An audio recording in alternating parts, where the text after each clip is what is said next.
Mieli Lietuvos žmonės, kreipiuosi į jūs visus.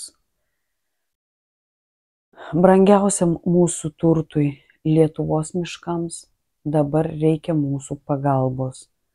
Lietuva pasaulinėme kontekste jau antroje vietoje kirtimais. Pralenkėm Kiniją, pralenkėm Rusiją, pralenkėm Švediją. Tai kieno miškas? Ateikit, išreiškit, pasakykit savo nuomonę. Kaip saugoti, kodėl reikia juos saugoti. Neleiskime jų naikinti.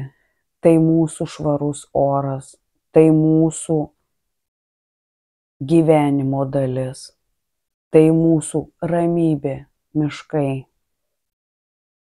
Tai mūsų turtas, tą, ką mes turime.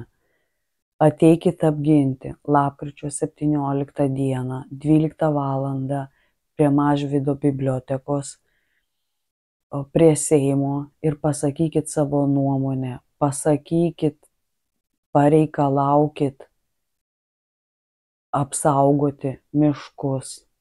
Apsaugokim mes, jei ne mes, tai kas juos apsaugos?